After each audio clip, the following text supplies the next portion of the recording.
pas. Amen. Amen, amen, amen. Dis à ton voisin, voisin comprend. La première loi que tu dois respecter, le lieu où tu dois s'aimer ta semence. Regardez-moi bien, Esther, ce qu'elle était, toute la beauté qu'elle avait, elle a sauvé son peuple. Vous savez pourquoi elle a sauvé son peuple? Parce que sa beauté, elle l'avait semée dans une bonne terre, la terre d'un roi. Si elle avait donné sa beauté à un mandango, ça n'allait pas sauver son peuple. Tout dépend où est-ce que tu as déposé ta semence. Mon Dieu, il y a des gens qui donnent leur semence à n'importe qui. Ils jettent leur semence à n'importe comment. Il y a des milieux qui ne méritent pas la semence que tu as. Il y a des gens qui ne méritent pas que tu leur donnes ce que tu as. Jésus a dit, les choses saintes, on ne les donne pas aux pourceaux, on ne les donne pas aux cochons. Comment vous pouvez prendre un collier d'or avec beaucoup, n'est-ce pas, de carats, avec beaucoup d'or, vous prenez ce collier d'or, vous donnez ça à un cochon, à un porc. Dès que vous avez fini de mettre le porc, n'est-ce pas, le collier sur le porc, il va se vautrer dans la boue. Mais donnez le même collier à un homme, à un connaisseur comme... je ne veux pas citer les noms. Donnez ce collier à une femme comme... je ne veux pas citer les noms. Vous allez voir, n'est-ce pas, ce qu'elle peut faire avec cela. Tout dépend où est-ce que vous déposez votre semence. Ça se multiplie quand on a compris où est-ce que je dépose le potentiel que Dieu m'a donné. Jésus a dit, la semence qui tombe le long de la route ne produit jamais. La semence qui tombe sur le sol rocailleux ne produit jamais. La semence qui tombe sur le sol épineux ne produit jamais. Mais quand la semence a rencontré la terre meublée, la terre pleine de fumier, la terre pleine, n'est-ce pas, de oh non, ça va produire au centime, ça va produire au centime. Tout dépend, n'est-ce pas, de là où vous mettez votre semence. Amen. Laissez-moi vous dire ceci. Un pasteur peut avoir de belles prédications, un bon pasteur, mais toutes ces prédications ne vont pas lui rapporter s'il n'a pas un bon peuple. Il va prêcher, le peuple le regarde comme un extraterrestre. Mais la même parole, s'il amène ça à un autre endroit, les gens courent, les gens le cherchent, les gens veulent l'entendre. Tu risques de pourrir là, les cheveux blancs sur toute la tête, et tu n'as rien obtenu. Tu vas accuser Dieu, tu vas accuser les anges, tu vas accuser le Saint-Esprit. Le problème, c'est que tu n'avais pas trouvé une bonne terre pour déposer la semence que Dieu avait mise en toi. Peuple, une église peut être une bonne église, s'occupant bien de son pasteur, prenant soin de cet homme-là. Mais cet homme-là lui-même, il ne le mérite même pas. Il n'a même pas le temps de s'occuper de ce peuple. Le peuple s'occupe de lui, lui ne s'occupe pas du peuple, et le peuple ne gagne rien. Tout dépend de là où tu déposes ta semence. Tu peux avoir un talent merveilleux, mais à qui tu vas donner ce talent? Oh, Maman Nangaï. Tout dépend à qui tu vas donner ce talent. Il y a des gens qui ne méritent pas. Ce sont des sols rocailleux, ce sont des sols épineux, ce sont des sols arides. Tu peux avoir des diplômes. Si dans le secteur où tu voulais aller, ils ne veulent pas, va dans un autre secteur. Parfois, en matière de multiplication, tu peux changer de quartier. Sur le quartier où tu es, malgré ce que tu fais, est-ce que tu sais que tu peux faire des beignets ici? Les gens, ils te regardent comme si c'est des beignets qui sortent du cimetière. Le même beignet, tu amènes ça en Gondier, les gens courent tous les soirs pour venir acheter. Tu vas dire, mais j'étais là-bas, on n'achetait pas. Ici, on achète parce que tu as trouvé la bonne terre. Et ta semence a trouvé la bonne terre. Et tu mets dans la bonne terre. Et c'est là que tu vas gagner. Amen. Il faut que tu prennes ta semence, que tu cherches l'endroit le meilleur pour déposer ta semence. Amen. Écoute, je vais te dire une chose. Les enfants de Dieu, ça bouge. Nous sommes en perpétuel mouvement. Tous les grands de la Bible ont bougé. Tous les grands de la Bible ont bougé. Quand ils voient que ça ne va pas ici, ils vont ailleurs. Tous ont bougé. D'Abraham jusqu'aux apôtres. Tous, ils ont bougé. Si là où tu es, les gens ne comprennent pas les valeurs que tu as, malgré tout ce que tu fais, tu travailles à la maison du matin au soir, ils ne veulent pas comprendre. Va donner ses services ailleurs. Oh, mais j'espère que tu comprends. J'espère que tu comprends. Et vous savez, à certaines personnes, c'est quand tu partiras qu'ils vont, oh mon Dieu, quand elle était là, non. Oh non, quand elle était là, non. C'était déjà fait quand elle était là. La sémence est partie. Elle a donné la sémence ailleurs. Elle est allée donner la sémence ailleurs. Parce que vous n'avez pas respecté cette sémence. Tu vas te multiplier et tu dis autour de toi, qui doit être ton camarade, qui doit être ton ami. Parce qu'il faut que mon ami soit producteur lui-même. Les producteurs vivent avec les producteurs. Ça se rencontre, ça bouge, ça parle bien. Ils ont le même langage, ils ont la même vision, ils ont les mêmes conceptions. Ils prient ensemble, ils intercèdent ensemble. Ils se rencontrent pour, n'est-ce pas, devenir meilleurs ensemble. La loi du lieu de la sémence, depuis que le monde existe jusqu'à ce que Jésus revienne, cette loi ne changera pas. Cette loi ne changera pas. Les Chinois, ils ont compris, ils n'ont plus de terre chez eux. Ils n'ont plus de terre. La terre est polluée là-bas. Ils ont commencé à acheter la terre en Afrique. Amen. Ils ont dit, nous avons des connaissances, mais on n'a plus la terre. Allons là-bas. Madagascar, les Chinois, ils ont acheté. En Namibie, ils ont acheté. Au Congo, ils ont acheté. Je ne sais pas ici, ils n'ont pas encore acheté. Mais ils ont la sémence. Mais la sémence cherche la bonne terre. Mon frère, si le Gabon ne te reconnaît pas, va ailleurs. Va vendre ta sémence ailleurs. Va vendre tes talents ailleurs. Nous sommes en perpétuel mouvement. Sinon, tu perds le temps. Tu perds le temps. Tu perds le temps. Et à la fin, tu viens comme ça devant le Père, triste. Oh papa, j'étais sur la terre, je n'ai rien gagné. Le Père te dira, mais pourquoi tu n'avais pas gagné?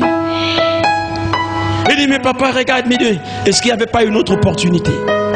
Demande au voisin, il n'y a pas une autre opportunité? Quand Abraham constate, il y a la famine dans son pays, il dit, Sarah, allez, on voyage. Ils sont partis dans un pays inconnu, un pays bizarre. Arrivé là-bas, on lui arrache la femme.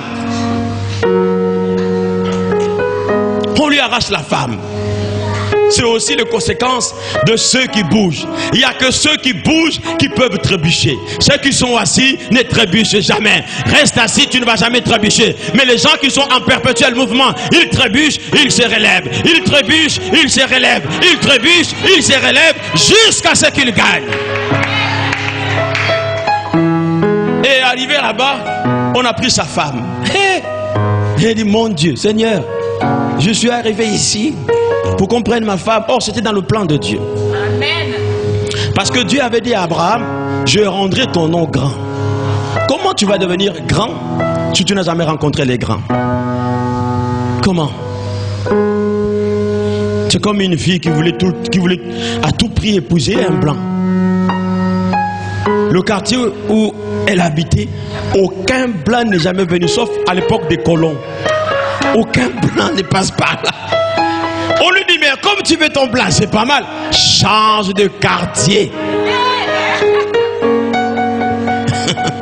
Elle dit non, il viendra me trouver ici. Oh mon Dieu. Quand il viendra te trouver là-bas, ça ne sera pas vraiment un véritable blanc.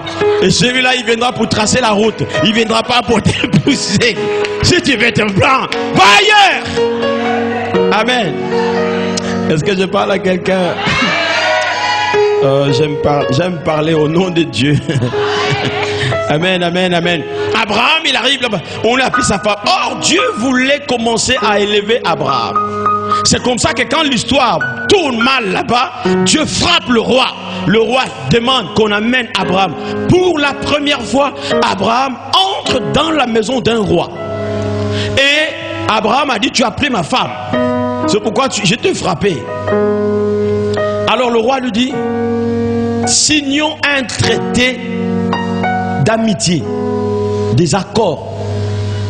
Pour la première fois, il a signé. Quand on te dit quelqu'un dans son palmarès, il a signé un accord avec un roi. Donc il traite avec le roi, il traite avec les grands. Certains incidents qui t'arriveront, ça sera, n'est-ce pas, pour t'amener à une certaine grandeur. C'est comme ça qu'Abraham, il a dit, je ne vais pas prier pour toi si tu ne payes pas pour ce que tu as fait là, paye. On lui a donné beaucoup de richesses, avec des esclaves, prends. Et il retourne chez lui avec beaucoup. Il a cultivé. Amen. Là où il était, on ne le craignait pas. Dans la famine, qui va te craindre? Qui va te respecter? Qui? Même ta famille, quand tu n'as rien. Tu peux avoir des diplômes, mais comme tu n'apportes rien, on dit, va laver les assiettes. Tu leur dis, écoutez, c'est moi, je suis ingénieur. Va laver les assiettes, ingénieur. Va laver les assiettes. Au fond de ton cœur, tu dis, mon Dieu, je ne suis pas respecté ici. Alors que dans d'autres milieux, ce sont d'autres qui vont laver tes tasses. C'est juste une question de milieu. Dis aux voisins, ce n'est qu'une question de milieu, ce n'est qu'une question de milieu. Amen, amen, amen. Ce n'est qu'une question de milieu. On nous méprise à des endroits, alors qu'ailleurs, on ouvre la portière, n'est-ce pas, de ma voiture. Ce n'est qu'une question de milieu. Ce n'est qu'une question de lieu. Va vendre ta semence là où, n'est-ce pas, on va la prendre en considération. La multiplication commence par là. Quand on a choisi, n'est-ce pas, son sol, quand on a trouvé la bonne place, et on se met là, on cultive là, ça paye. Amen. Amen, amen, amen.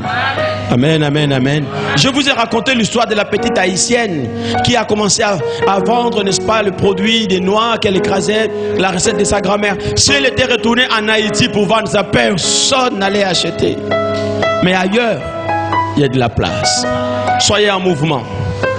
Soyez des cultivateurs qui cherchent où est-ce que je vais donner. Écoutez, mes amis, il y a des personnes qui viennent chez toi pour te bouffer le temps cadeau. Quelqu'un, il est venu chez toi. Il y a des gens qui sont aussi impolis. Il vient chez toi sans rien, aucun but, aucun. Il vient, il s'assoit. Après, il commence à somnoler sur ton fauteuil. Il commence à ronfler sur ton fauteuil. Il reste là toute la journée. Parfois, tu n'arrives même plus à bouger. Dis-le, voisin, va chez toi. Amen. Dis-le, voisin, va chez toi. Est-ce que vous comprenez ça?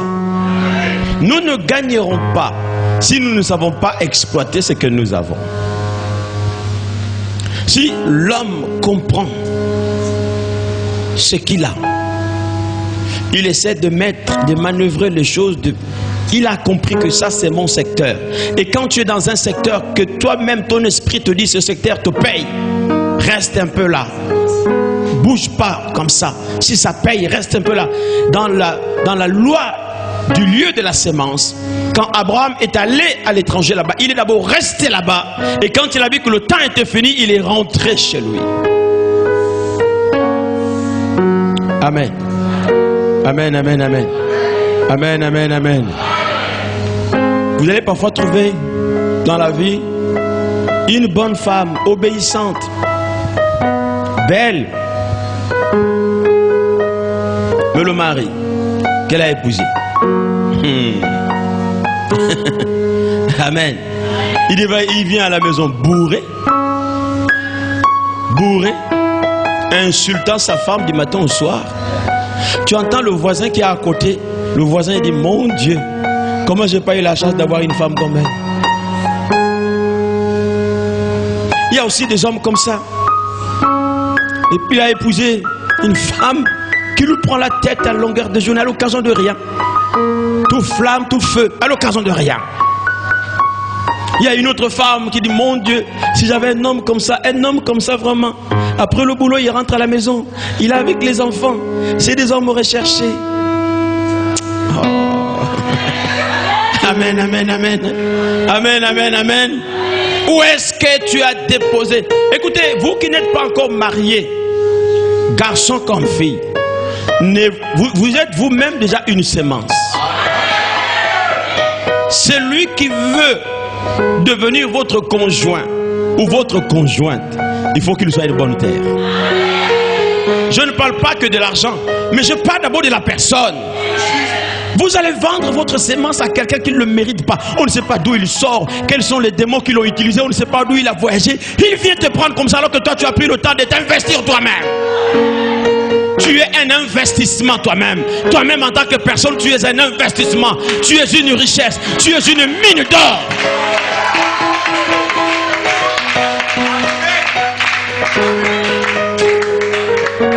Il y a quelqu'un qui sort, je ne sais pas d'où, avec tous ses problèmes.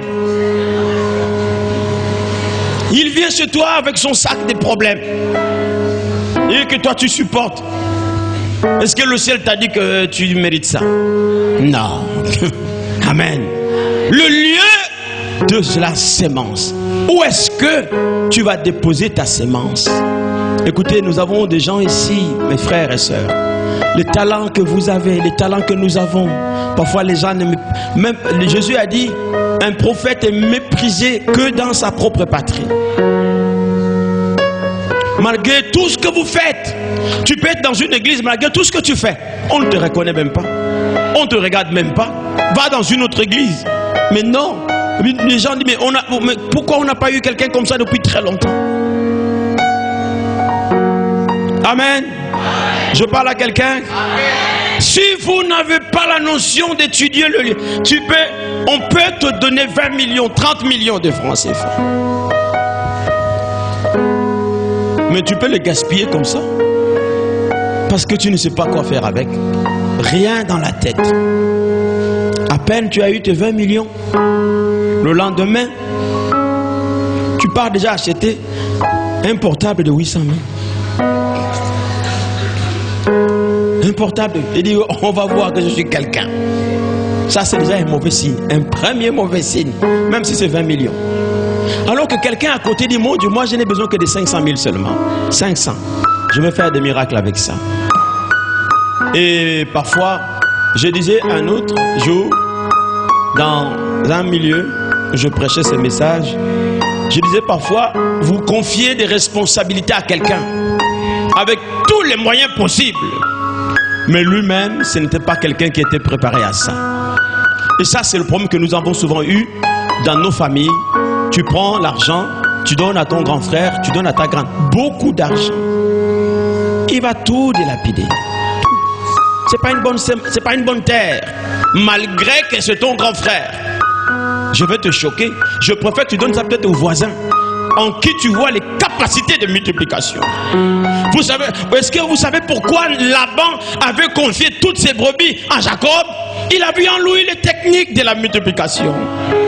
Nous confions des responsabilités à des gens qui ne sont pas capables de le multiplier. Jésus donne encore une parabole de talents. Il dit, on a confié à l'un 3 talents, à l'autre 2 talents, à l'autre 5 talents, et à un autre 1 talent.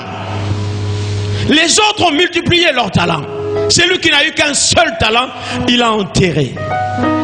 Il a enterré. C'était pas une bonne terre, mes amis.